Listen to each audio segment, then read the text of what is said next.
Amis de Morpheus Etica, bonjour et bienvenue dans ce quatrième rendez-vous avec David. Alors, ce dernier et quatrième rendez-vous, on a l'intention de parler de l'accusation sans preuve. C'est bien ça, David? C'est bien ça. Qu'est-ce que tu entends par accusation sans preuve? Ça veut dire quoi pour moi? Ça veut dire plein de choses en fait. Ça veut dire des rapports mensongers des services sociaux qui disent des choses sans amener des preuves. Ça veut dire des ordonnances ou des jugements qui font des accusations sans étayer les accusations réelles, sans amener la certitude que ce qu'ils disent c'est vrai. Donc pour moi, tout ça, ça rentre dans la catégorie des accusations sans preuve. D'accord. Bon, il n'est pas interdit de faire, il n'est pas interdit de faire une accusation sans preuve. Je veux dire, je vais te donner un exemple totalement dingue. Il y a un film très chouette aux États-Unis avec Anthony Hopkins qui s'appelle La Faille. Il a tué sa femme. Je crois que c'est Ryan Gosling qui joue dans ce film. Donc Anthony Hopkins tue sa femme. Il appelle les flics.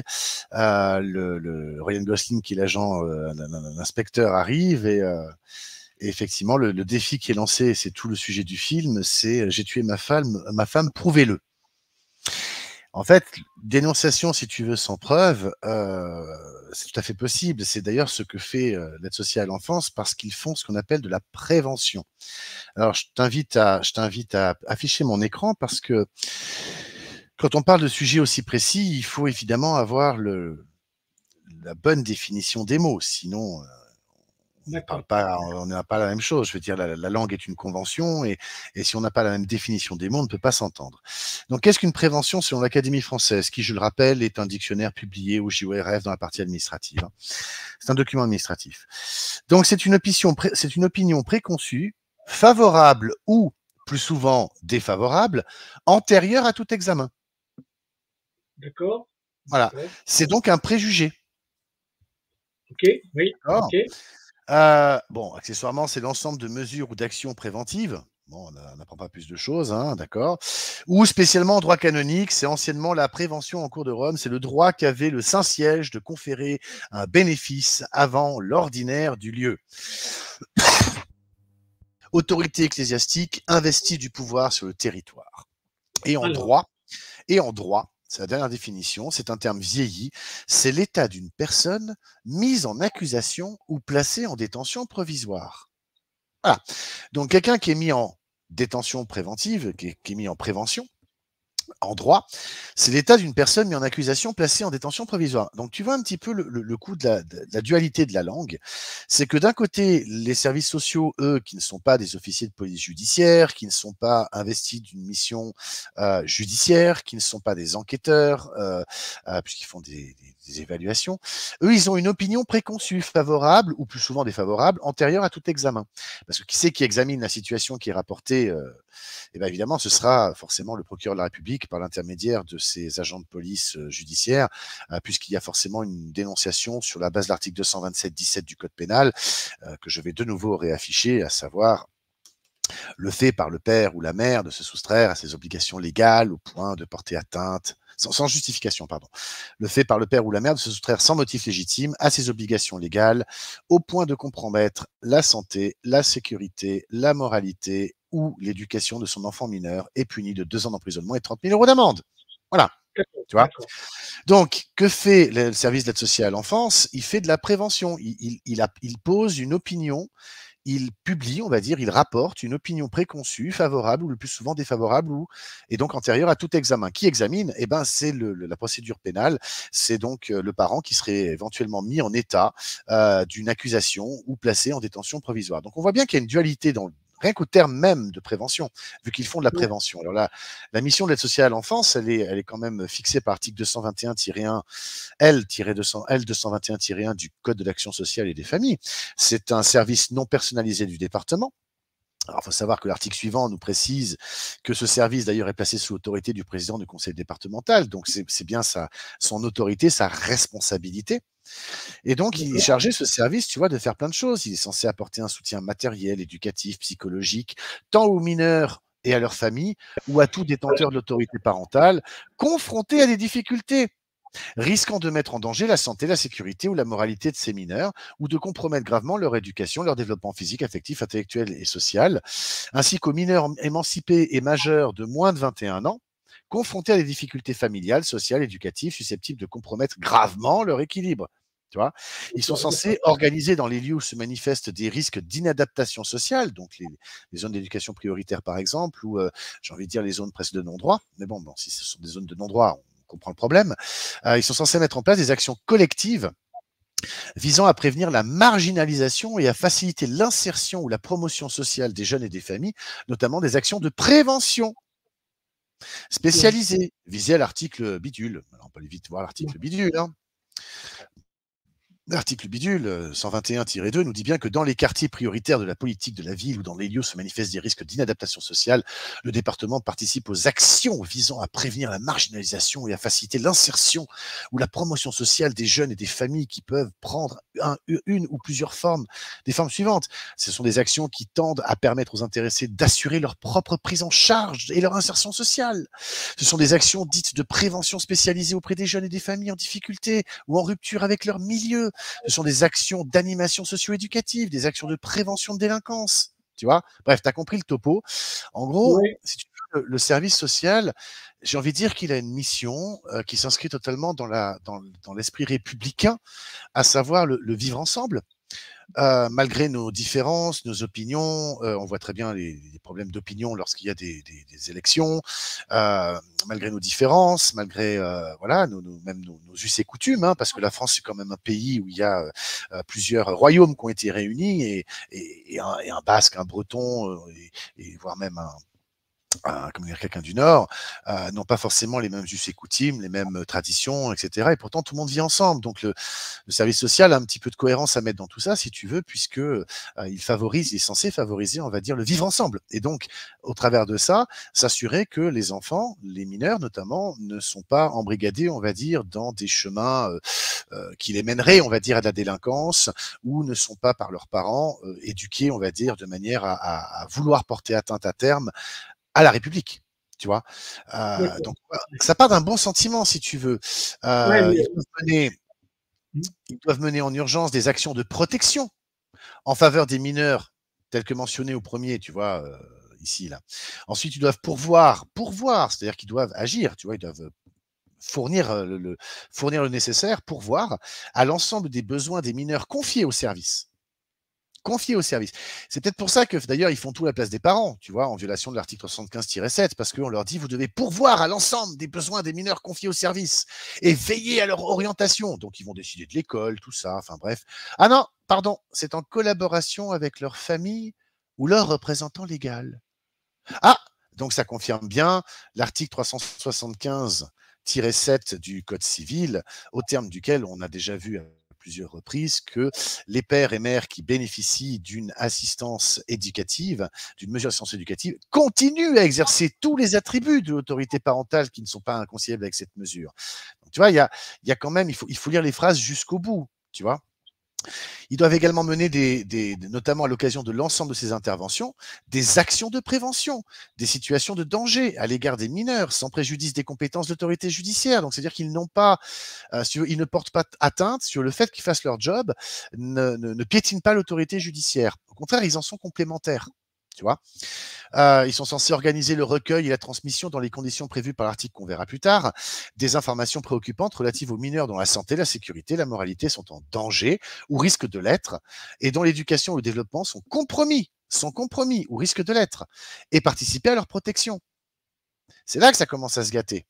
Tu vois, ils doivent veiller au repérage et à l'orientation des mineurs victimes ou menacés de violences sexuelles, notamment des mineurs victimes de mutilations sexuelles.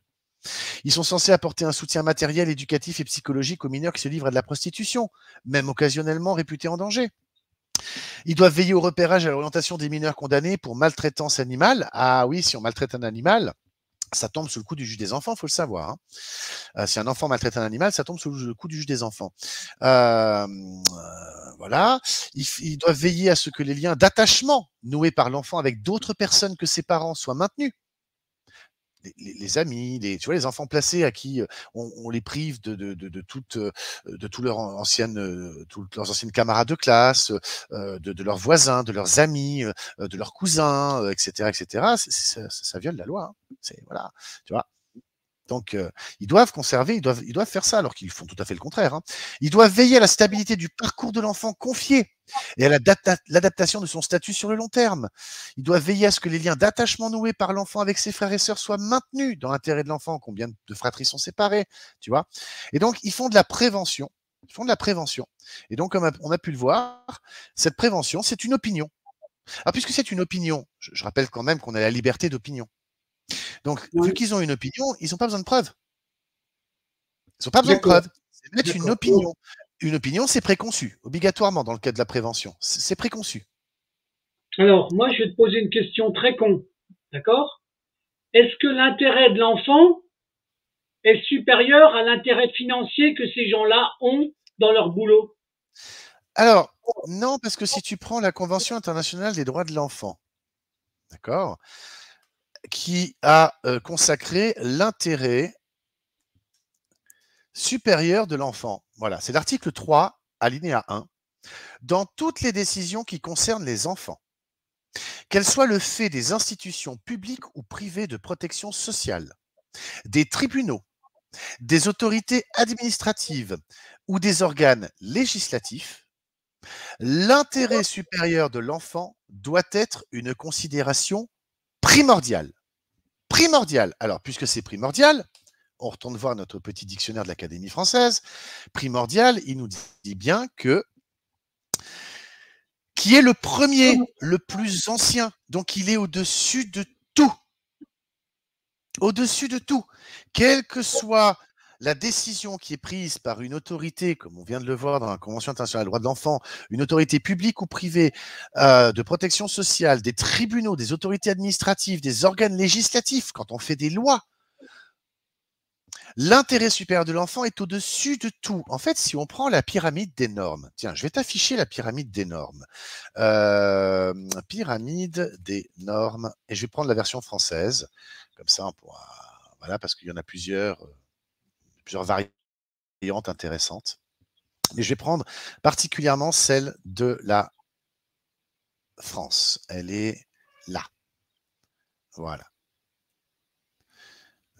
Pourquoi il m'affiche celle-ci? C'est pas celle que je voulais, c'est celle-là.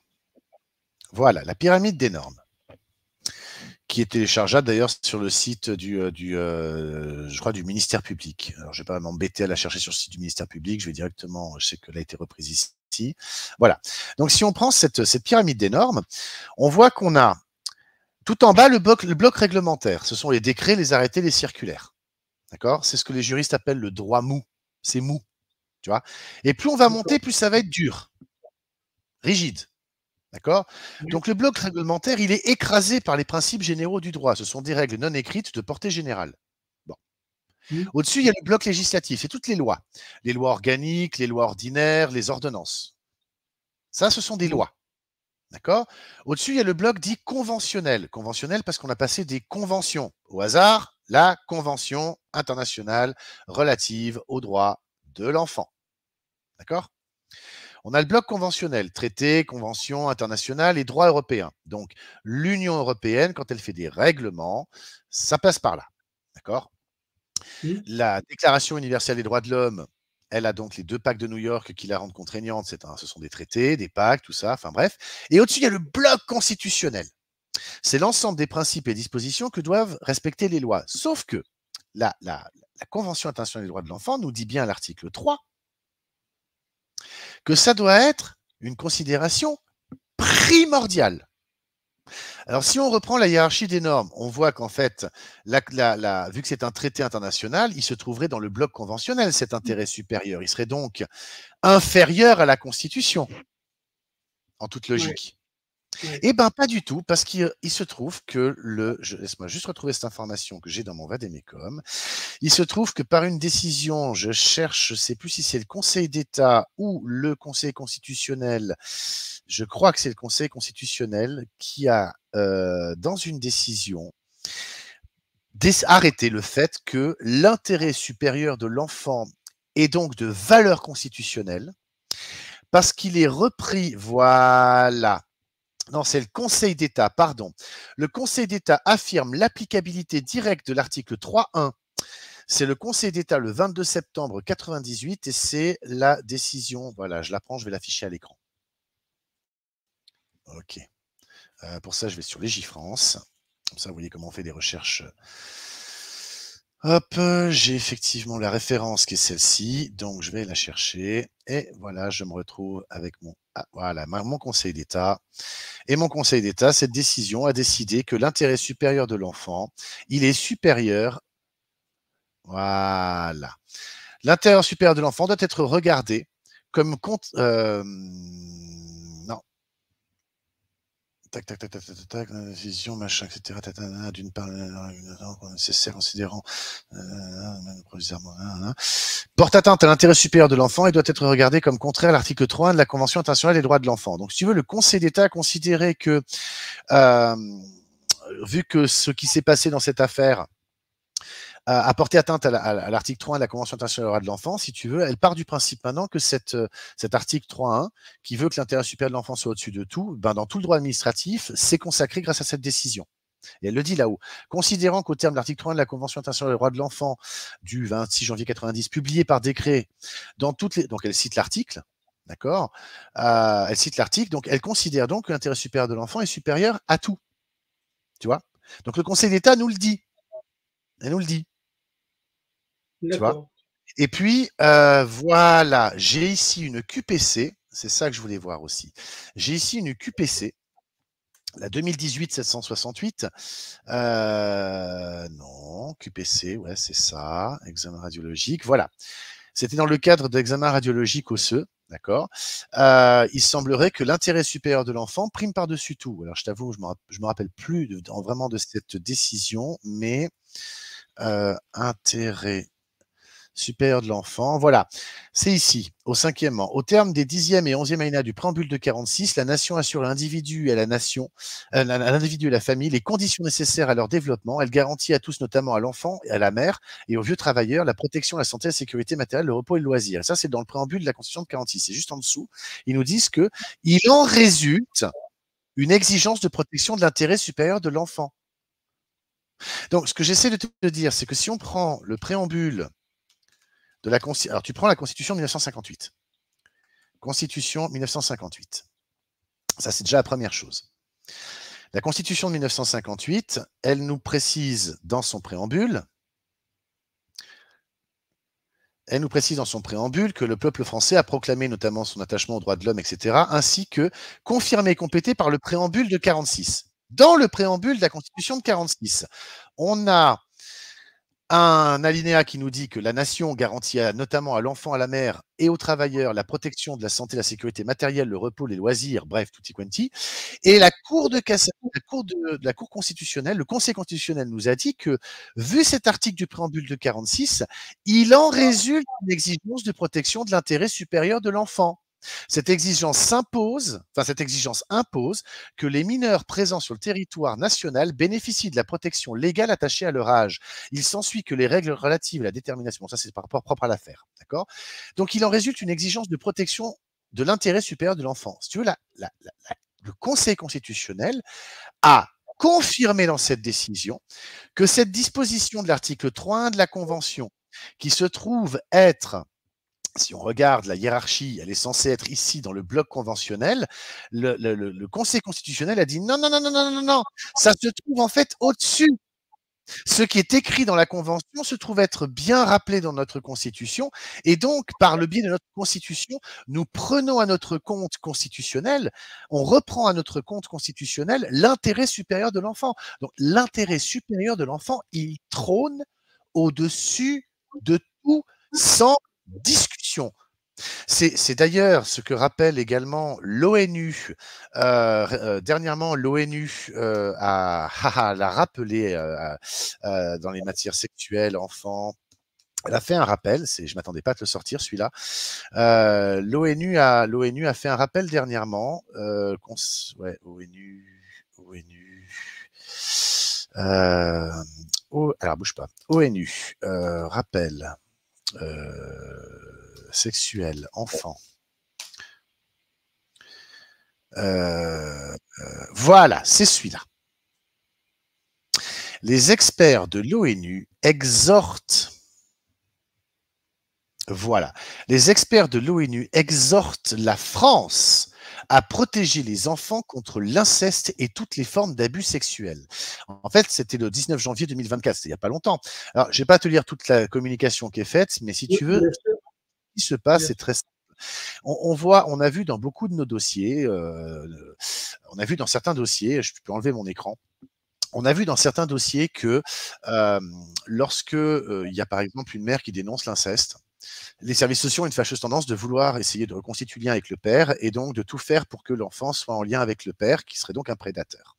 On a Ouais. même vu un dossier dans lequel le père a porté atteinte à son mineur et a été effectivement condamné pour ça. D'accord. Et malheureusement, le service social continue de vouloir comment dire, nouer les liens avec le parent qui a porté atteinte à son mineur. Et on voit dans les affaires sexuelles que tant que le père n'est pas condamné, il jouit de la présomption d'innocence. Ouais. Non, mais je sais, je connais ça. Mais, C'est- mais l'ONU nous dit dans cette communication, mais stop, l'intérêt supérieur de l'enfant, il est au-dessus de tout. Au-dessus de Oui, tout. oui, Donc, mais là, même si le parent jouit de la présomption d'innocence, l'intérêt supérieur de l'enfant fait qu'il est au-dessus de tout. Alors, si oui, on refait le lien avec tout ce qu'on a vécu également précédemment dans nos vidéos, on s'aperçoit que, en fait, cet intérêt supérieur de l'enfant, lorsqu'il est, on va dire, galvaudé, les services sociaux s'en servent en disant ah mais moi je suis dans l'intérêt supérieur de l'enfant, donc tout est prétexte à le protéger. Et à ouais, mais là, l'inverse, et à oui, oui, l'inverse, lorsque justement le père n'est pas condamné, tant qu'il n'est pas condamné pour des faits d'atteinte sur mineur par ascendant en matière sexuelle, ah le père jouit justement de la présomption d'innocence, donc on doit quand même maintenir les liens avec l'enfant. Mais l'ONU nous le dit, non, vous protégez les gosses. L'intérêt supérieur de l'enfant, il porte bien son nom. C'est un intérêt qui est supérieur. Je ne sais pas dans quelle langue il va falloir qu'on le dise. ouais, C'est mais tu sais, c'est pas compliqué. L'intérêt supérieur de l'enfant, qui c'est qui détermine l'intérêt? Alors ça, c'est un truc qui est assez grave. L'intérêt supérieur de l'enfant est une notion qui n'a jamais été définie juridiquement. Voilà, c'est ça. Donc, du coup, quand tu vois que l'intérêt, il se confronte à l'usage du mensonge par plein de services, par plein de personnes, tu peux toujours travailler l'intérêt de l'enfant, hein. Je sais pas comment ils vont faire pour vraiment, vraiment réaliser dans l'intérêt de l'enfant. Ça, j'y crois pas du tout. Bah, si tu veux, l'intérêt supérieur de l'enfant, comme je viens de te dire, c'est pas juridiquement défini, c'est un petit peu comme l'intérêt général. Si tu veux, l'intérêt général, juridiquement, il n'y a aucune définition de ce qu'est l'intérêt général. Les juristes expliqueront que l'intérêt général, si tu veux, il évolue avec le temps, puisque c'est donc le travail notamment du Conseil d'État, hein, au travers des différentes jurisprudences qu'il prend, que l'intérêt général, si tu veux, se définit, se précise, voilà. Et en fait, il n'y a pas une définition précise. C'est presque, j'ai envie de dire, de l'arbitraire, tu vois. Ouais, Donc, mais d'accord. l'intérêt supérieur de l'enfant, c'est de la même notion. Et donc, comme il n'est pas juridiquement défini, ben, malheureusement, j'ai envie de dire que on tombe dans l'arbitraire. Si on reprend un petit peu toutes les notions, on s'aperçoit que, bah, par exemple, tu as la Cour européenne des droits de l'homme qui n'arrête pas de nous dire qu'on ne doit pas séparer un enfant de ses parents. Très bien. Et donc, forcément, bah, puisqu'on ne doit pas séparer un enfant de ses parents et qu'on doit tout faire pour reconstruire les liens avec le parent si le lien devenait à être abîmé, rompu, voire brisé, et ben, il faut absolument tout faire pour le reconstruire. Alors, c'est très utile pour justement les services sociaux qui disent ah mais le père a violé le gamin, on va reconstruire les liens avec ce parent défaillant. Mais c'est pas une raison en même temps pour écarter la mère protecteur et dire vu que toi tu as dénoncé, tu es en conflit parental avec le père, il faut absolument qu'on t'écarte et donc toi tu vas rester en visite médiatisée une fois par mois, une fois tous les 2 mois, une fois tous les 3 mois maximum. Et puis pendant ce temps, on va regarder avec le père pour lui l'avoir une fois par semaine, éventuellement en visite libre. Tu vois, en fait, le prétexte d'intérêt supérieur de l'enfant est un prétexte qui peut prêter tellement à confusion il est le prétexte à tout, si tu veux. C'est la porte ouverte à toute la corruption, à toutes les corruptions, si tu veux, à toutes les idées corrompues. Mais moi, tu sais, plus tu me parles là, plus je comprends pourquoi notre pays est surnommé Pédolande, hein. Alors, tout à fait. C'est vrai que quand tu vois des chiffres comme par exemple, nous serions le troisième plus gros hébergeur d'images pédopornographiques au monde, ça ne me surprend pas. Je veux dire, quand tu entends ce qu'avait dénoncé un membre de l'armée, je crois, ou des services secrets, dans une émission où à la fin il hurle qu'on m'arrête à la sortie si ce que je dis est faux. Tu Ouais. vois, je sais plus comment il s'appelle, c'est cet homme qui avait dénoncé des choses effectivement très très C'est un graves gén que c'est un général, c'était un c'était général. un général, c'était un général, effectivement. Effectivement, on peut se poser de certaines questions. Quand on voit les accusations qui ont été portées quand même sur énormément de notables, hein, et que voilà, quand on voit le juge de Dijon de mémoire, le juge Bailly, soi-disant, enfin, qui a effectivement proposé les services sexuels de son enfant sur Internet, et qui s'en sort avec franchement pas grand-chose. Bref, je voulais pas partir forcément là-dessus, mais oui, c'est la porte ouverte à tous les déboires, si tu veux. Alors, ce qui me pose un problème, si tu veux, c'est que on dit les services sociaux font des fausses accusations. En fait, si on réfléchit 2 secondes, c'est prévu par le code pénal lorsqu'on fait de fausses accusations. Ça s'appelle la dénonciation calomnieuse. D'accord? Je Mmh. te le retrouve, je l'avais prévu. C'est la dénonciation calomnieuse. C'est prévu par l'article non, donc c'est un petit peu avant. Voilà, non plus. Évidemment, quand j'ai trop de fenêtres ouvertes, je ne sais plus où j'en suis. Donc, c'est une dénonciation calomnieuse. Alors, je vais te la retrouver assez rapidement. Il se trouve que la dénonciation calomnieuse, c'est quand quelqu'un donc enclenche, voilà, c'est celui-là. La dénonciation effectuée par tout moyen est dirigée contre une personne déterminée d'un fait qui est de nature à entraîner des sanctions judiciaires, administratives ou disciplinaires, et que l'on sait totalement ou partiellement inexacte. Lorsqu'elle est adressée soit à un officier de justice ou de police administrative ou judiciaire, soit à une autorité ayant le pouvoir d'y donner suite ou de saisir l'autorité compétente, soit au supérieur hiérarchique ou à l'employeur de la personne dénoncée, est puni de 5 ans d'emprisonnement et de 45 000 euros d'amende. Donc c'est un délit. C'est pas un crime, c'est Ouais. un délit. D'accord? Attention, la fausseté du fait dénoncé résulte nécessairement de la décision devenue définitive d'acquittement, de relax ou de non-lieu, déclarant que le fait n'a pas été commis ou que celui-ci n'est pas imputable à la personne dénoncée. Alors, il faut bien comprendre la chose suivante. J'appelle la gendarmerie et je dis voilà, mon ami Christophe le caribouman, que je connais très très bien, a tué, allez, son père. Là, maintenant. Je dénonce que tu as tué ton père. Bah. D'accord, OK, ouais. Alors, dans un monde qui fonctionne bien, bon, ils vont peut-être se pointer chez toi ou ils vont peut-être aller voir chez ton père. Alors, si ton père est vivant, bah, ils vont aller faire ding-dong chez lui, ce serait peut-être une bonne chose. Ils vont voir qu'il est vivant. Forcément, j'ai une dénonciation calomnieuse. Si ton père, il est mort depuis 15 ans, peut-être qu'ils se rendent compte que je leur raconte des conneries. Mmh. D'accord? Bon. Mais on va Mmh. dire qu'il va y avoir quand même une vérification. D'accord? Ouais. Mmh. Effectivement, si on fait le parallèle avec le monde de l'assistance éducative, on s'aperçoit qu'ils vont pas réfléchir. Hein, tu prends une ordonnance de protection et tu finis, et c'est fini, ils viennent prendre les gosses. Voilà, c'est tout. Voilà, on discute pas. Mmh. Donc il n'y a pas de vérification. Bref. Mais là où je veux en venir, c'est que la dénonciation calomnieuse, c'est que si moi je dis maintenant tu as tué ton père et que j'appelle la gendarmerie, la police ou même le préfet, effectivement que je fais une dénonciation calomnieuse. Donc, si tu es jugé, enfin, c'est plutôt si tu es relaxé, c'est-à-dire que tu obtiens un jugement qui dit non, monsieur ne peut pas être jugé coupable d'un fait d'homicide sur son parent, enfin sur son père, donc sur son ascendant, parce que monsieur en question est décédé depuis 10, 15 ou 20 ans, eh Mmh. bien évidemment que tu vas pouvoir te retourner contre moi en disant regarde, maintenant que j'ai la décision qui dit que je suis blanchi des faits que tu as dénoncés à mon encontre, je t'attaque, donc toi, tu m'attaques pour dénonciation calomnieuse. Tu dois donc D'accord, attendre d'avoir le jugement qui atteste que ce que moi j'ai dénoncé est totalement faux et tu as été blanchi. Ce n'est qu'à ce compte-là que tu pourras m'attaquer moi pour dénonciation calomnieuse. d'accord. Voilà, il ne faut pas confondre avec la diffamation. La D'accord. diffamation, c'est si je dis voilà, le juge des enfants XYZ du tribunal ABC place des enfants pour qu'ils soient violés par les notables Z et tutti quanti, et toute la clique du département Trucmuche. Et je donne des noms réels.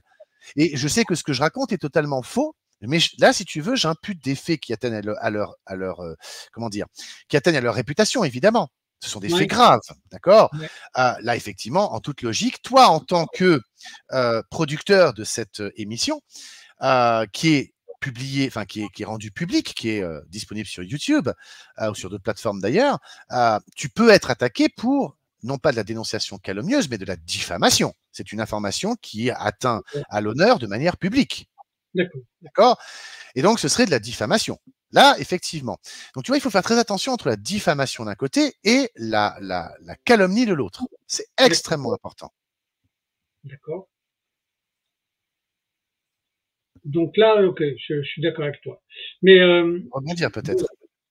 pardon, quand tu dis calomnie, Je t'ai perdu. d'accord? Attends, je pas répète parce que je t'ai perdu. Non, quand on dit calomnie, Oui. d'accord? Est-ce que les services sociaux peuvent être des fois eux accusés de calomnie? Alors, moi, je te dirais que le cas de figure le plus évident serait celui où enlève mon écran, va, comme ça c'est plus agréable pour nos auditeurs. J'ai envie de te répondre. Tu as une information qui arrive à la cellule d'information préoccupante, la CRIP, la cellule de recueil des informations préoccupantes. Ils font leur job, ça finit devant le juge des enfants, tu vas devant le juge des enfants et le juge des enfants te dit non, ok, rentrez chez vous, merci, game over, classement sans suite, il n'y a pas d'assistance éducative, il n'y a pas d'AEMO, il n'y a, y a rien. Donc retour à la maison. D'accord. J'ai envie de dire que quelque part, ça pourrait tomber sous ce cadre-là, oui. Ouais. Oui, parce qu'il y a eu, on va dire, une dénonciation qui est effectuée par un moyen dirigé contre une personne déterminée, d'un fait qui est de nature à entraîner des faits qui sont de nature à entraîner des sanctions judiciaires, d'accord, Ouais. et que l'on sait totalement ou partiellement inexact, ce qu'a reconnu en l'occurrence le juge, d'accord. Ouais. Et donc, dans ce cas-là, si on repart du juge des enfants, donc je parle vraiment de la toute première instance, hein, Ouais. le premier rendez-vous la première convocation chez le juge, la première audience, et qu'on ressort de chez le juge des enfants avec un non-lieu, assistance éducative, j'ai envie de dire oui, ça pourrait tout à fait tomber sous ce cadre-là. Ça, c'est une évidence. Après, ça pourrait se compliquer lorsque le juge ordonne quand même une mesure d'instruction, une enquête sociale ou une mesure judiciaire d'investigation éducative. Ouais. Et qu'au terme de ça, on se revoit 6 mois, une année plus tard, à la fin donc de son enquête, et que je rappelle que le procureur doit aussi faire son boulot de son côté, hein, au passage. Il Ouais, doit aussi bien sûr. instruire. Hein. Bon, mais là, je reste chez le juge des enfants cette fois-ci. Donc, au terme, si tu veux, de son instruction, il reconvoque tout le monde. Il regarde avec le procureur. Hein. Faut pas oublier que le juge des enfants ne peut pas statuer sans avis du procureur. Il ne peut même pas statuer. Il peut même pas prendre une décision sans même avoir convoqué les parties. Hein. Ça, faut s'en rappeler. C'est écrit dans leur guide de formation de l'École nationale de magistrature, au passage. Hein. Ouais. Donc, Ouais. il refait convocation, il reconvoque audience, et donc, s'il décidait effectivement que il y a non-lieu assistance éducative, ça pourrait encore tomber, je pense, sous le coup d'une dénonciation calomnieuse. D'accord. Okay. À l'inverse, si on prend le cas où il ordonne une mesure d'assistance éducative ou une mesure de placement, là, j'ai envie de dire que ça deviendrait plus compliqué.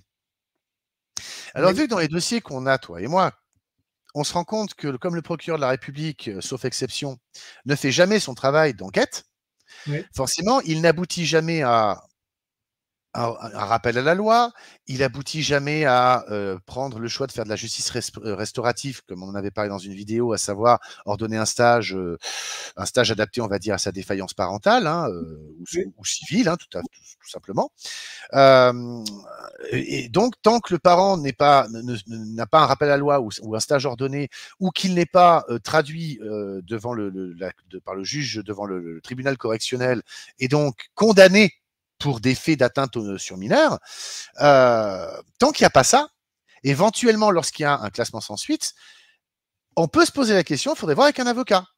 Un avocat pénaliste, évidemment, probablement. Il faudrait voir. Je pense que ça pourrait tomber sous le coup, parce que Je veux dire, s'il y a un classement sans suite chez le procureur de la République des dénonciations qui ont été faites par le service de l'aide sociale à l'enfance, s'il y a un classement sans suite du procureur, bah forcément, les faits qui ont été dénoncés, ils n'ont pas été avérés, tu vois. Donc, mais on n'a pas de décision, puisque je rappelle, la fausseté du fait dénoncé résulte nécessairement de la décision devenue définitive d'acquittement, de relax ou de non-lieu. D'accord. Alors, est-ce que le classement sans suite tombe là-dedans? Est-ce que le classement sans suite est une forme de non-lieu à voir avec un avocat pénaliste? Je ne suis pas assez aguerri sur le sujet. Si par contre le juge d'instruction prend une ordonnance de non-lieu, c'est-à-dire que le juge d'instruction, pendant qu'il instruit, il décide, bon, bah, il y a non-lieu, il prend une ordonnance de non-lieu, il ne passe pas le dossier au juge pénal pour convoquer et donc être traduit en justice et donc être convoqué ou relaxé, enfin d'être puni ou relaxé. Donc, si le juge d'instruction rend un non-lieu, ça pourrait tomber sous ce coup, tu vois. Mais par contre, le classement sans suite, j'ai envie de dire, ça se discute. Je pense pas. Le classement sans suite, je pense pas. Le classement sans suite, je pense pas. Voilà. Donc, il y aurait matière à se retourner lorsqu'effectivement on a de la part du juge des enfants un non-lieu en première audience, un non-lieu suite à une instruction, donc mesure judiciaire d'investigation éducative ou enquête sociale. Il y aurait matière à non-lieu en cas d'ordonnance de non-lieu ou en cas de relax, évidemment d'acquittement, décision toujours devenue définitive. Dans ce cadre-là, tant qu'on n'a pas été condamné ou qu'il n'y a pas eu, tant qu'il n'y a pas eu, voilà, tant qu'on est dans ce cadre-là, on a la possibilité de se retourner contre l'auteur de cette dénonciation. Et donc, je rappelle que comme le service de l'aide sociale à l'enfance est un service non personnalisé du département, placé sous l'autorité du président du conseil départemental, c'est contre le président du conseil départemental qu'il faut se retourner, pas contre Madame Michu du service social, de la CRIP, de l'ASE, du service gardien ou de je ne sais quoi, tu vois. C'est le président du conseil départemental. Voilà. D'accord. Bon. Donc c'est assez compliqué en fait. Hein. Donc pourquoi est-ce que moi je partais sur ce que j'appelle moi les accusations sans preuve attachées à des rapports mensongers en fait. Parce que comme on l'a vu au tout début, ils font de la prévention, tu vois. Alors attention, là tu peux afficher mon écran parce que il y a une chose qu'il faut absolument expliquer. Tout à l'heure, j'ai dit que je parlais de cet article posteriori, donc c'est venu le moment. On va parler de l'article 226-3 du Code de l'action sociale et des familles, voilà, qui est ici. C'est, si tu veux, cet article qui régit l'information préoccupante. D'accord ? Ouais. Donc, c'est le président du conseil départemental, il est chargé du recueil, du traitement et de l'évaluation à tout moment, et quelle qu'en soit l'origine, des informations préoccupantes relatives aux mineurs en danger ou qui risquent de l'être. D'accord ? Le représentant de l'État, donc en l'occurrence le préfet, le procureur de la République et l'autorité judiciaire, lui apportent leur concours. Donc le représentant de l'État et l'autorité judiciaire, c'est le procureur de la République et le préfet et le procureur de la République. Ils lui apportent leur concours. Donc ils travaillent ensemble. D'accord ? Donc ils établissent des protocoles entre eux pour savoir comment ça va se passer. Et c'est ce que j'avais lu d'ailleurs tout à l'heure. Non, c'est la phrase suivante. Donc, des protocoles sont établis à cette fin entre le président du conseil départemental, le représentant de l'État dans le département, les partenaires institutionnels concernés et l'autorité judiciaire en vue de centraliser le recueil des informations préoccupantes au sein d'une cellule de recueil, de traitement et d'évaluation de ces informations. Lorsqu'elles sont notifiées par une fondation ou une association de protection animale reconnue d'intérêt général à ladite cellule, les mises en cause pour sévices graves ou actes de cruauté ou atteinte sexuelle sur un animal mentionné aux articles bidule du Code pénal donnent lieu à l'évaluation de la situation d'un mineur mentionné au 3e alinéa de cet article. Pardon. Donc, on voit bien quand il y a un enfant qui maltraite des animaux, ben, ça tombe sous le coup du juge des enfants, tu vois. L'évaluation de la situation d'un mineur à partir des informations préoccupantes est réalisée au travers du référentiel que j'avais parlé dans l'autre vidéo, la précédente, la numéro 3. Après l'évaluation, les informations individuelles font, si nécessaire, l'objet d'un signalement à l'autorité judiciaire. Et j'avais expliqué dans la vidéo 1 ou 2, je ne sais plus, que lorsque l'administration fait un signalement à l'autorité judiciaire, elle, de son côté, l'administration judiciaire reçoit ce qu'on appelle une dénonciation. Ça, c'est très important à comprendre, tu vois.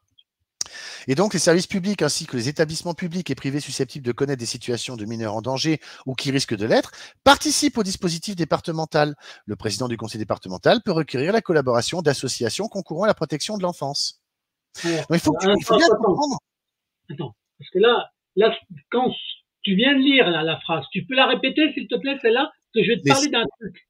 les services publics ainsi que les établissements publics et privés susceptibles de connaître des situations de mineurs en danger ou qui risquent de l'être participent au dispositif départemental.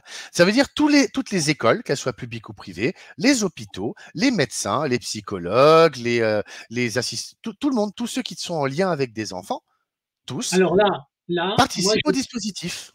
alors le dispositif, pour moi, je vais t'expliquer une chose qui est très simple et que j'ai pu constater et que je demande aux gens de vérifier.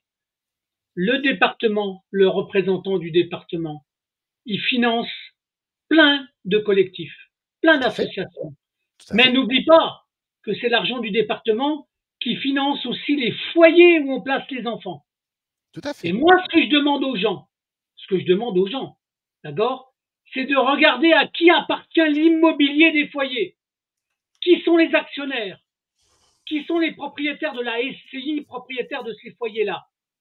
Et là, vous allez découvrir des choses qui sont invraisemblables. Vous Absolument. allez découvrir des conflits d'intérêts et vous allez découvrir pourquoi on place autant d'enfants abusivement. Surtout qu'en plus, ils ont pondu une loi où on oblige les foyers à être remplis à 95%.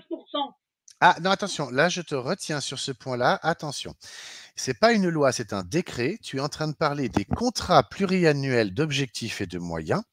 Les contrats pluriannuels d'objectifs et de moyens ne sont pas une disposition, ne viennent pas d'une disposition légale, mais d'un décret, donc une mesure réglementaire. C'est recommandé et conseillé évidemment, et donc les départements peuvent passer à des contrats avec les foyers d'accueil. D'ailleurs, dans une autre vidéo, je l'avais montré, donc permets-moi quelques secondes que je le ressorte. Donc, ils peuvent passer des contrats d'objectifs et de moyens avec les foyers, où effectivement, dans celui que je vais te montrer, ils affichent quand même qu'ils s'engagent à un taux de, enfin, après application d'un taux de remplissage de 95%. Donc, ils s'engagent à payer le montant des nuitées. Là, voilà, je te le trouve tout de suite. Hop, 174, 172 cette fois-ci. Voilà.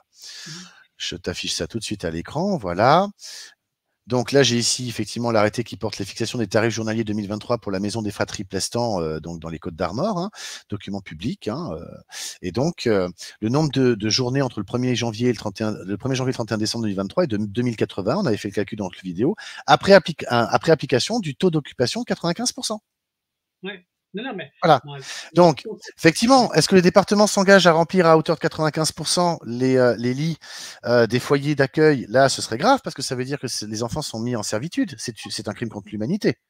Tu vois? ouais, ouais. Ou est-ce que le département paye, quoi qu'il arrive, le foyer à hauteur de 95%, même si les lits ne sont pas remplis? Moi, j'aurais presque envie de dire que, enfin, j'ai la prétention de dire qu'il faudrait peut-être s'intéresser au détournement de fonds. Ah ben, bien sûr, mais Tu vois? le détournement de fond, tu sais, il peut commencer à savoir, quand les gens sont curieux, de regarder qui est propriétaire de l'immobilier des foyers. Hein. Tout à Et fait. là, là, je veux Alors, dire, ils vont faire des découvertes. Hein. Alors, moi, je voulais rebondir quand même sur quelque chose. C'était justement on était sur la base justement les accusations mensongères. Attention, il n'y a pas que les accusations mensongères qui permettent la saisine, en tout cas l'avis au procureur de la République, donc le fait d'aviser le procureur de la République aux fins de saisine du juge des enfants. J'insiste vraiment là-dessus, sur cette fin de phrase qui est aux fins de saisine du juge des enfants. D'accord? Il faut savoir que quand on lit l'article 226.4, donc une fois que la cellule de recueil des informations préoccupantes, la CRIP, a fait son travail dit d'évaluation. D'ailleurs, Oui. je reviens au dictionnaire de l'Académie française pour vérifier la évaluation, voilà, pardon.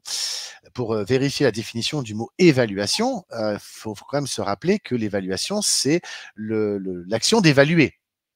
D'accord? C'est le résultat de cette action. Alors, c'est quoi évaluer? Eh bien, évaluer, c'est déterminer avec précision le prix, la valeur d'une marchandise ou d'une chose. Ouais. C'est estimer approximativement un prix, une grandeur, une quantité. Alors, moi, si tu veux, dans mes recherches, je m'aperçois d'une chose très simple. On voit bien que quand on prend l'article 226.3 relatifs justement aux informations préoccupantes qui arrivent au département. Donc, ils sont censés évaluer la situation, hein. C'est écrit là, hein. Ils doivent traitement et évaluation. D'accord. Le président du conseil départemental est chargé du recueil, du traitement et de l'évaluation. Donc, mettre un prix sur une marchandise. Alors, je ne suis pas en train de dire que nos enfants sont des marchandises, quoique, ça, vu ce qu'on vient de voir avec les CPOM, ça peut se discuter. Mais ce n'est pas le sujet sur lequel je voulais venir. Là où je voulais en venir, c'est l'évaluation de la situation. Ça veut dire quoi? Il faut savoir que l'aide sociale à l'enfance, il y a un certain nombre de prestations qui y sont disponibles. J'ai ici un document de la Haute Autorité de Santé, qui est un extrait d'ailleurs d'un gros document. Quels sont les dispositifs d'aide sociale à l'enfance? Il n'y en a pas 36. Il n'y en a pas 36. La première, ce sont les aides à domicile.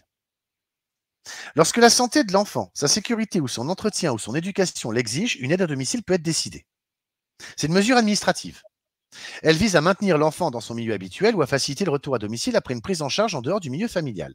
L'aide à domicile recouvre diverses actions telles que l'octroi d'aide financière, l'appui d'un technicien d'intervention sociale, une fameuse TISF, un accompagnement en économie sociale et familiale ou l'intervention d'un service d'action éducatif à domicile. D'accord? Alors, les aides financières, si tu veux, les aides financières, c'est plein de choses. Les aides financières, c'est d'abord tout ce que tu as dans le code de la sécurité sociale. Hein, déjà, tu as les prestations familiales, tu as éventuellement les aides pour le logement, tu as différentes aides. Et puis, quand on est dans des situations un peu plus graves, comme ce qu'on a vécu ces derniers temps avec les prix de l'énergie qui ont grimpé, on reçoit des chèques énergie, on reçoit, voilà. Et puis, quand tu es dans une situation, on va dire vraiment situation financière très délétère, que tu es pauvre. D'ailleurs, la pauvreté n'est pas un motif de placement, il faut le savoir, bien au contraire. Les services sociaux doivent aider et non pas placer.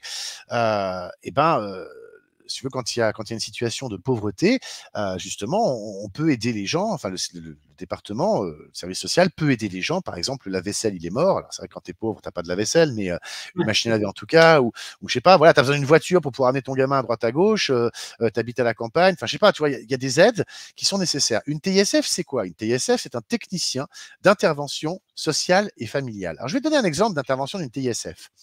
Tu as une maman qui est enceinte jusqu'aux yeux, et tu as le fameux décret, enfin l'arrêté plutôt du maire qui dit qu'il faut tailler la haie avant telle date, sinon c'est une amende administrative de temps, enfin peu importe, et on va dire que c'est une maman solo. Elle est enceinte jusqu'aux yeux, elle ne peut pas vraiment se servir d'un taille-haie, tu vois. Oui. Et elle ne trouve pas de jardinier. Elle peut tout à fait demander l'aide d'une TISF. Tu vois, on va dire qu'une maman se retrouve après avoir accouché, elle est un petit peu débordée, elle peut tout à fait demander l'intervention d'une TISF qui viendra l'aider à domicile. Et en fait, le problème qu'il y a, si tu veux, dans les dossiers qu'on a, c'est que quand on demande de la TISF, ces gens-là vont faire des rapports dithyrambiques sur la situation à la maison, dans le but d'obtenir derrière un placement, une AEMO ou quelque chose. Toujours. D'accord? C'est peut-être ça le problème. Donc, dans les aides sociales, on a la TISF, les aides financières, et puis surtout, on a également les actions éducatives en milieu ouvert, d'accord? Qui est une décision administrative prise par le président du conseil départemental à la demande ou en accord avec les parents. Donc, elle est censée apporter un soutien matériel et éducatif à la famille lorsque les parents sont confrontés à d'importantes difficultés sur le plan éducatif. Je veux dire, forcément, quand on a, par exemple, je sais pas moi, un gamin de 15 ans qui se drogue ou qui se prostitue, même ne serait-ce que sporadiquement, voilà, peut-être qu'un éducateur, si tu veux, c'est le grand frère. Lorsque tu as un enfant qui est très difficile et qui tient tête aux parents et qui fait ce qu'il veut comme il veut quand il veut, ce qu'on appelle l'enfant roi ou l'enfant toute puissance, ouais, c'est un éducateur. C'est l'émission c'est M6 qui nous avait vendu l'émission le grand frère, tu vois. À contrario, quand ce sont les parents qui n'arrivent pas on va dire, à exercer leur autorité parentale parce qu'ils sont trop mignons, trop gentils, tu sais, cette éducation post-68 art qui veut que l'enfant est roi et on ne doit pas le contraindre, hein, l'éducation sans limite. Là, c'était plutôt sur M6, c'était Super Nanny. Tu vois, tout ça sont des mesures administratives. Et donc, ça peut être mis en place avant. Et c'est d'ailleurs ce qui devrait être mis en place avant. Or, le rapport du Sénat, il l'a bien dit, hein, c'est pas compliqué. Ils vont directement voir le juge. C'est comme ça leur assure de toute façon qu'ils vont pouvoir vendre la prestation. Ils vont pouvoir la vendre. C'est donc un contrat forcé. D'accord? Et pourquoi je dis que c'est un contrat forcé finalement? Parce que les mesures judiciaires, elles ne doivent intervenir que lorsque la santé, la sécurité, la moralité de l'enfant est gravement en danger. Gravement, tu vois. Et c'est pour ça que c'est le président du conseil départemental qui, lui seul, est habilité à aviser le procureur de la République aux fins de saisine du juge des enfants. lorsque le mineur est en danger, au sens de l'article 375 du Code civil. C'est pas au sens de on veut vendre une prestation à madame ou à monsieur et il la refuse. Tu vois? Je veux dire, tu prends le cas d'une infirmière qui a un enfant de 2 ans et qui travaille la nuit et une maman solo, voilà. Mais forcément, tu vas avoir ses collègues qui vont peut-être faire une information préoccupante en disant mais attends, elle a un gamin de 2 ans, elle bosse la nuit. Le gamin, il dort tout seul à la maison. Mais peut-être que cette femme, elle a tout simplement engagé quelqu'un pour dormir à la maison avec son gosse. Elle a peut-être un ami, un voisin, un compagnon, quelqu'un, certes, un concubin, sa maman, sa sœur, je sais pas moi. Elle a peut-être pris des dispositions à titre privé, tu vois. Donc, si elle a pris ces dispositions à titre privé, ils n'ont pas rentré en ligne de compte. Si par contre, effectivement, le gamin dort seul à la maison, on peut bien comprendre qu'il est en situation de danger. D'accord? Oui, bien Bon. sûr. Mais là, c'est pas le cas de figure qu'on a dans nos dossiers. Non, ce qu'on a dans les dossiers, nous, par contre, c'est que on a par exemple la situation où, oui, il est impossible, voilà, la famille est dans l'impossibilité de collaborer avec le service. Mais la possibilité de collaborer avec le service, c'est pas juste, je te donne rendez-vous tel jour, telle date, telle heure chez toi pour venir discuter de ta situation. Et comme ce jour-là, t'es pas disponible, c'est impossible. Je veux dire, il faut remettre de nouveaux rendez-vous. Je veux dire, et puis en plus de ça, l'impossibilité se mesure au fait que, bien que n'ayant fait l'objet d'aucune action prévue au premier de cet article, donc les actions comme je viens d'énumérer, hein, TISF, aide éducative à domicile, éventuellement placement administratif, bref, et que celles-ci ne peuvent être mises en place en raison du refus de la famille d'accepter l'intervention. Alors, le refus, il peut être légitime si, effectivement, il peut être légitime si j'ai déjà pris mes dispositions. Donc, vous croyez que mes enfants sont en danger parce que j'ai personne pour les garder quand ils dorment, mais en fait, si, j'ai quelqu'un et vous l'avez pas vu parce que c'est pas quelqu'un de l'ordre public, tu vois. Donc, il faut que les services sociaux démontrent, si tu veux, qu'ils ont déjà mené des actions. Il faut que ces actions n'aient pas réussi à remédier au problème ou qu'il y ait l'impossibilité de collaborer avec le service. Alors, je vais te donner une impossibilité de collaborer avec le service. Je vais t'en donner 2. La première, on va dire que tu as un couple de Japonais qui débarquent à Paris et avec leurs 2 enfants pour visiter Paris. Manque de bol, ils font une crise cardiaque pendant la nuit. On a bien vu que les lois de protection de l'enfant s'appliquent sur tout le territoire, qu'importe la nationalité de l'enfant et sa raison d'être sur le territoire. Donc, ils vont être pris en charge. D'accord ? Évidemment que les parents sont dans l'impossibilité de collaborer. Ils viennent de mourir. Tu vois ? Donc là, on aura une impossibilité de fait. Donc, toutes les dispositions vont être prises. J'imagine que le protocole va être de rendre les enfants, évidemment, à l'ambassade du Japon, qui s'occupera derrière de les ramener au Japon et de faire le nécessaire. Mais ça, c'est pas le sujet. J'ai un autre cas de figure qui est plus intéressant. C'est le cas, par exemple, d'un mineur non accompagné, un mineur qui débarquerait d'Afrique. On va faire vraiment une grosse caricature. Il débarque sur son bout de bois par la Méditerranée. Il arrive à Marseille.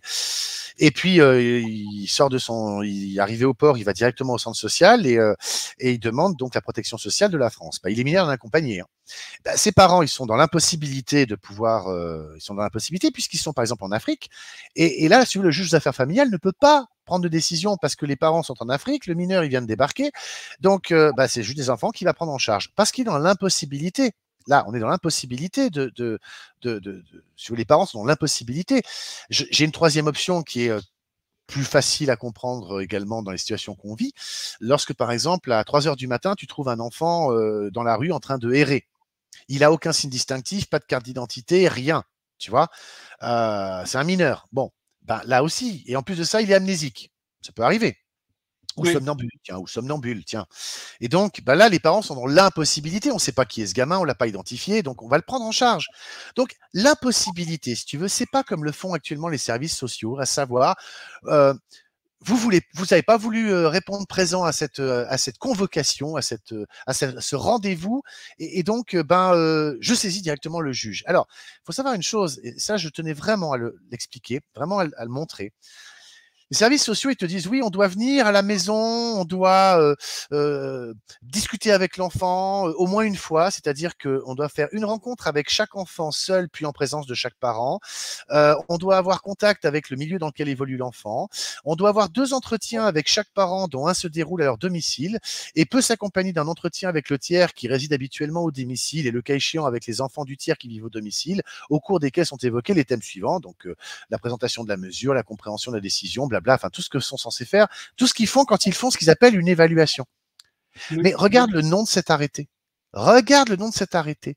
C'est un arrêté du 13 janvier 2011 qui est donc définissant le référentiel des diligences à accomplir en matière d'enquête sociale ordonné par le juge aux affaires familiales et pris en application de l'article 12 du décret bidule relatif aux enquêteurs sociaux et à la tarification des enquêtes sociales en matière civile.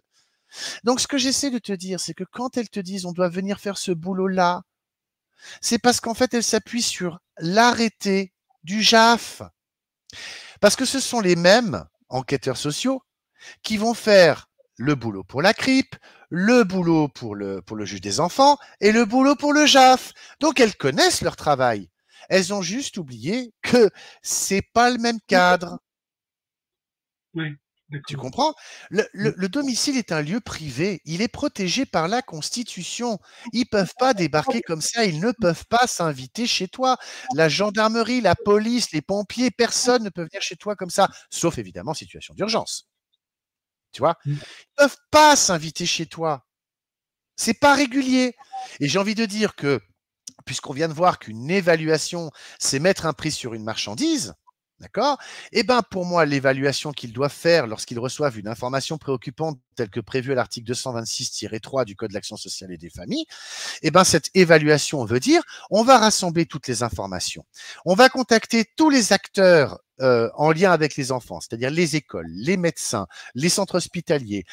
En passant par l'école, tu as plein d'informations. Qui est le médecin traitant? Est-ce que le gamin fait du sport? Dans quel club? Ils peuvent appeler comment dire ça, les bibliothèques, les médiathèques, ils peuvent avoir la liste des enfants qui sont inscrits dans les clubs de sport. Donc, ils ont les moyens, si tu veux, de rassembler de l'information. Ok. Et ensuite de dire, vu la situation qui nous est présentée, vu ce qu'on nous rapporte, vu ce que l'on estime, peut-être que on devrait pouvoir proposer telle ou telle aide à cette famille et proposer telle ou telle aide à cette famille, ça va coûter tant, ça va être tel budget.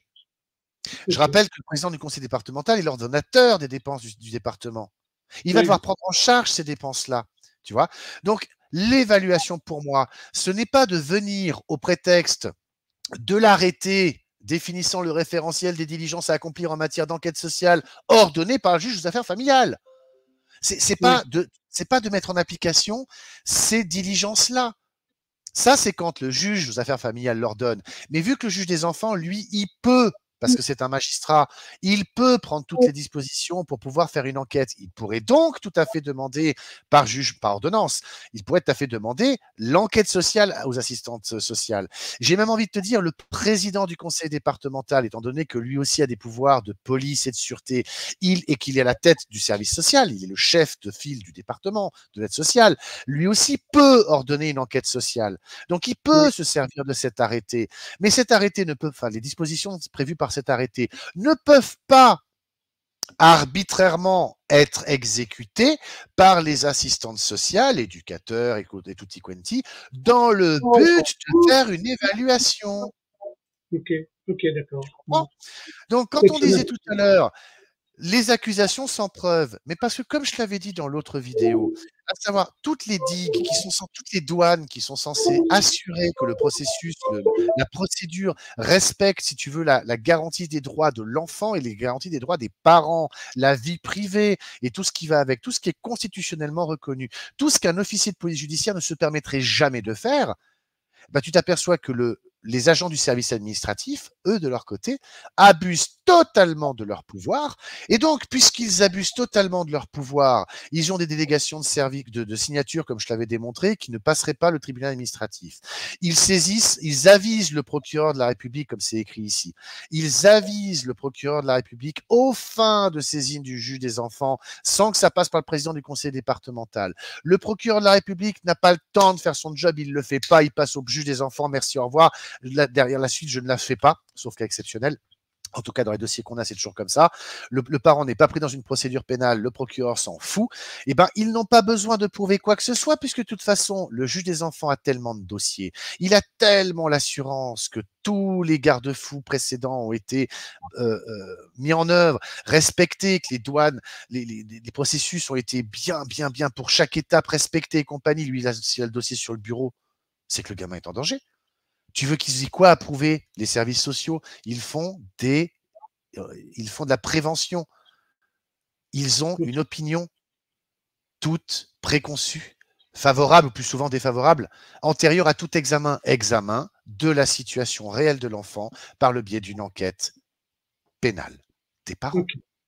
Tu comprends? Bon, bah, écoute, ouais. Bah, écoute, c'est un bon résumé de tout ce tout ce que tu expliques, parce qu'avec tous les documents que tu as publiés, les articles, toutes les confirmations, il y a vraiment de quoi mettre de l'ordre dans ce dysfonctionnement-là, en fait, hein. Hein. Absolument. Alors, j'aimerais terminer avec un point extrêmement important, c'est l'article 9 de la Convention internationale relative aux droits de l'enfant. Les États parties veillent à ce que l'enfant ne soit pas séparé de ses parents, veillent à ce que l'enfant ne soit pas séparé de ses parents, contre leur gré. Leur gré à qui? Aux parents. Ouais. D'accord? Alors, il faut comprendre une chose extrêmement importante. Si tu reprends le 375, je crois que c'est le tiré 2 du Code civil, ou le 375-1 Code civil, c'est extrêmement important ça. C'est capital. Capital. Si c'est pas le 1, c'est le 2. Non, c'est le 1. L'article 375-1 nous dit bien que le juge des enfants doit toujours s'efforcer de recueillir l'adhésion de la famille à la mesure envisagée et se prononcer en stricte considération de l'intérêt de l'enfant. D'accord. Ouais, c'est un écho.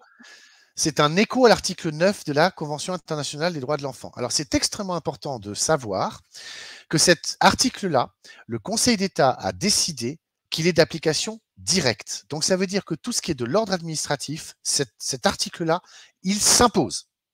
Pour l'ordre administratif, il est au sommet. Il s'impose. Par contre, dans l'ordre civil, là où on traite de l'assistance éducative et ou du divorce, il n'est pas d'application directe parce qu'il y a deux juges différents. Il y a celui évidemment qui s'occupe de la séparation des parents et donc de fixer la résidence de l'enfant. Okay, et donc évidemment que, c'est ce qu'on va voir plus loin dans le texte, l'enfant n'étant pas doué d'ubiquité, il ne peut pas se retrouver chez papa et chez maman en même temps. Donc c'est ce que nous explique ici l'article. Je vais finir de le lire. Donc, ils ne doivent pas être séparés contre leur gré, à moins que les autorités compétentes ne décident sous réserve de révision judiciaire et conformément aux lois et procédures applicables. Donc, c'est l'article 375-6 du Code civil, que cette séparation est nécessaire dans l'intérêt supérieur de l'enfant. Une décision en ce sens peut être nécessaire dans certains cas particuliers, par exemple lorsque les parents maltraitent ou négligent l'enfant. Ça, c'est pour le juge des enfants. Et donc, la maltraitance, il faut savoir que la maltraitance, elle a été enfin définie à l'article L119.1 du Code de l'action sociale et des familles elle a été créée par la loi du 7 février 2022, donc on a quand même attendu depuis 2007, 15 ans, avant qu'on sache que la maltraitance au sens du présent code vise toute personne en situation de vulnérabilité. Lorsqu'un geste, une parole, une action ou un défaut d'action compromet ou porte atteinte à son développement, à ses droits ou à ses besoins fondamentaux ou à sa santé, et que cette atteinte intervient dans une relation de confiance, de dépendance, de soins ou d'accompagnement. Les situations de maltraitance peuvent être ponctuelles ou durables, intentionnelles ou non. Leur origine peut être individuelle, collective ou institutionnelle. Okay. Les violences et les négligences peuvent revêtir des formes multiples et associées au sein de ces situations. Donc, on a enfin la définition. D'accord ? Donc, pour la Convention, c'est lorsque les parents maltraitent ou négligent l'enfant. Attention, il y a une deuxième raison pour laquelle on peut séparer un enfant de ses parents, et ça c'est logique, c'est lorsque les parents vivent séparément et qu'une décision doit être prise au sujet du lieu de résidence de l'enfant. Un enfant ne peut pas être chez papa et maman en même temps. Donc s'il est chez papa, il n'est pas chez maman. Donc s'il n'est pas chez maman, on prive maman de voir son gamin. Enfin, tu vois ce que je veux dire, c'est une séparation. D'accord ? C'est juste en fait, là, ils ont juste posé du bon sens. Mais attention, parce qu'on nous dit bien ici, lorsque les parents maltraitent ou négligent l'enfant. OK ? moi je veux bien. Mais tu as vu que la maltraitance que je viens de te dire tout à l'heure, on a parlé d'institutionnel. Oui. J'aimerais terminer là-dessus. Code pénal, j'ai pas arrêté de parler de l'article 227-17 tout au long de nos vidéos. Mais lorsque c'est dans le cadre du placement que l'enfant est maltraité par l'institution, quand c'est le service gardien qui prive l'enfant de nourriture, qui l'amène pas à des soins, qui lui donne des stupéfiants, comment dire ça, des produits, des médicaments psychotropes, sans que le gamin il ait le moindre diagnostic établi et que en fait on shoot les gosses pour les shooter, d'accord? Qu'est-ce qui se passe lorsque c'est l'administration, donc le service gardien, placé sous l'autorité du président, de la responsabilité du président du conseil départemental? Qu'est-ce qui se passe lorsque c'est dans le cadre du placement que les maltraitances surviennent, sont effectuées? Eh bien, c'est l'article 227-2, 227-17-2. Les personnes moralement déclarées responsables pénalement dans les conditions prévues par l'article bidule, des infractions définies au 227.15 à 227.17.1, donc ça inclut bien le 227.17, encourent outre l'amende suivant les modalités prévues par l'article bidule, aux peines prévues à l'article machin. Bon, je te le cache pas, c'est des amendes pécuniaires qui peuvent aller, je crois, jusqu'au million, un truc comme ça. Ok, d'accord. D'accord. Donc, il faut bien se rendre compte, voilà, le taux maximum de l'amende applicable aux personnes morales est égal au quintuple de celui prévu pour les personnes physiques par la loi qui réprime l'infraction. Lorsqu'il s'agit d'un crime pour lequel aucune peine d'amende n'est prévue à l'encontre des personnes physiques, l'amende encourue pour les personnes morales est de 1 million d'euros. D'accord? Ok. Voilà. D'accord? Donc, c'est prévu. Donc, si tu veux, le 227-17 qui nous dit bien que le fait par le père ou la mère, le fait par le père ou la mère de se soustraire à ses obligations légales. Bon, bah, le 227-17-2 peut nous permettre de réinterpréter cet article en disant le fait par les institutions en charge de l'enfant, qu'il soit un service gardien ou une assistante familiale, de se soustraire sans motif légitime à ses obligations légales au point de compromettre la santé, de ne pas l'emmener chez le médecin, la sécurité, le fait que le gamin fasse des fugues, la moralité, le fait qu'on leur dise vos parents vous aiment pas, c'est de la faute de vos parents si vous êtes là, vous les reverrez pas avant 18 ans, il faut que tu dises que ton papa ceci, que ta maman cela, si jamais c'est de la subornation en pénal. Ou l'éducation, le fait de déscolariser les enfants, de ne pas les rescolariser rapidement, le fait de les garder au foyer en train de jouer la télévision, de jouer la console ou de regarder la télé, le fait de pas faire son job de parent de substitution. Donc là, sur l'enfant mineur qui leur est confié. Et puni, bon, bah là, c'est plus 2 ans d'emprisonnement et 30 000 euros d'amende. C'est les dispositions qui sont prévues ici par le 227-17-2.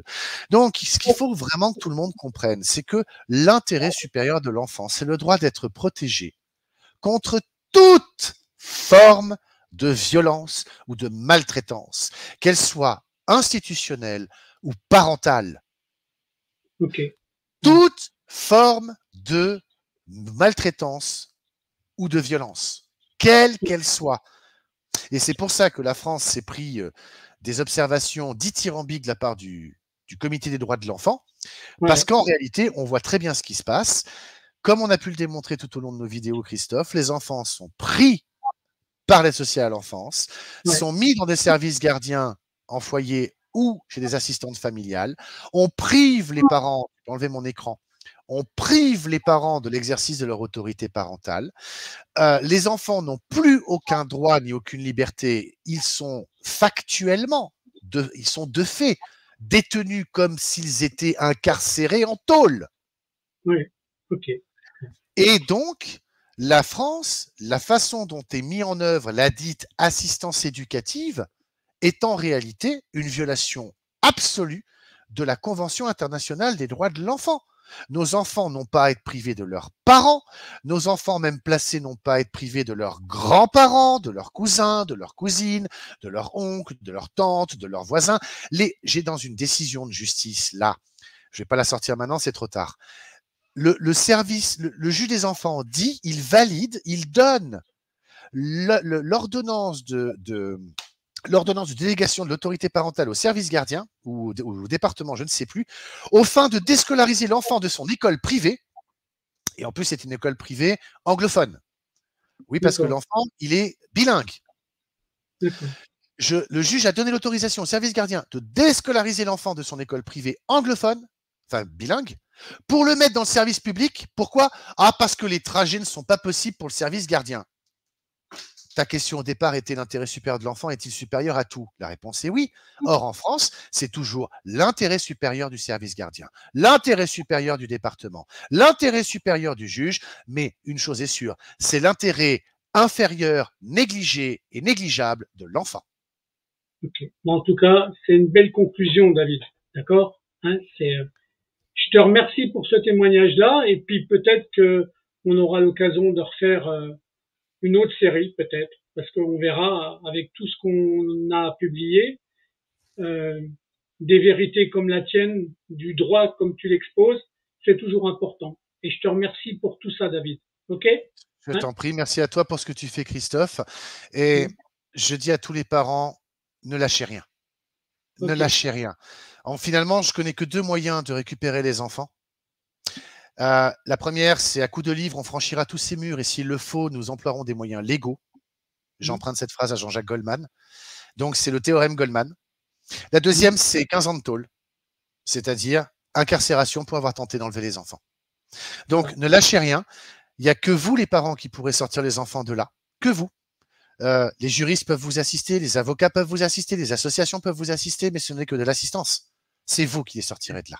C'est que vous. Que vous. Le message est bien reçu, David. OK? Hein? Ne lâchez rien. C'est le système qui est défaillant. Oui, C'est tout le à fait. système qui est défaillant. C'est pas vous. Vous n'êtes pas des Merci. parents parfaits, mais ce ne sont pas des motifs de placement pour la plupart d'entre vous. OK. Message bien reçu. Je te remercie beaucoup, David. OK? Et je te dis à une prochaine. OK? À bientôt. À Et bientôt. courage.